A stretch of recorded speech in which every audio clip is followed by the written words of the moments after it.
invitat. De fapt, mai mult m-am împins pe scenă, că mi-era frică și am venit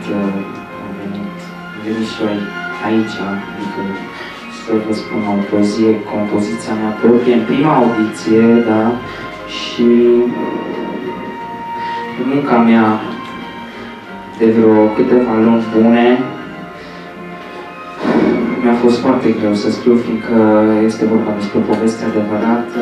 Se referă la acest anotimp cam răcoros, de-a dreptul friguros, care mi-a înghețat sufletele și pe din afară, și pe din afară, normal. Și eu mai am suflet pe dinăuntru că am compus. Deci, poezia mea se numește Mă uit la poza ta. Mă uit la poza.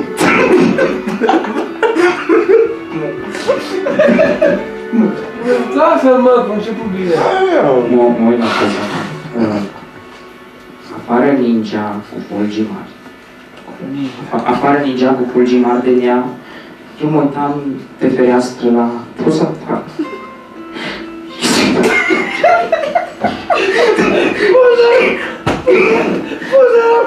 Nu scuza, deci, da, mă, de-aia, că am zis intenționat. Afară ninja cu fulgi mari, afară ninja cu fulgi mari de nea, eu mă uitam pe fereastră la poza și mă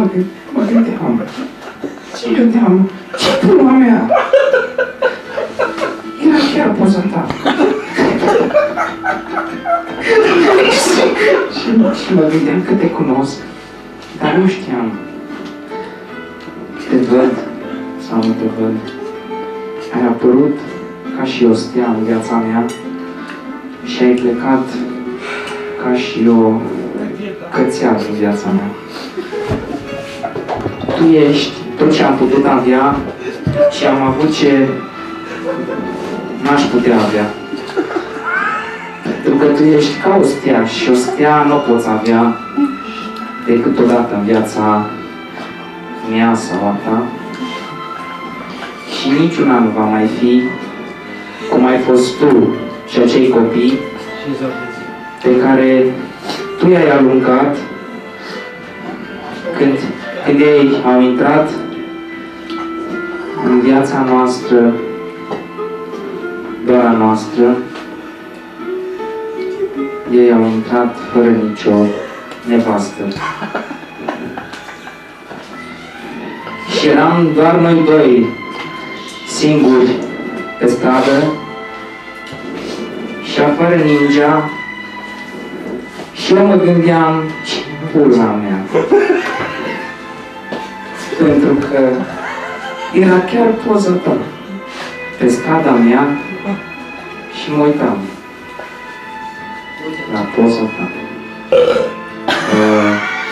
Vă mulțumesc.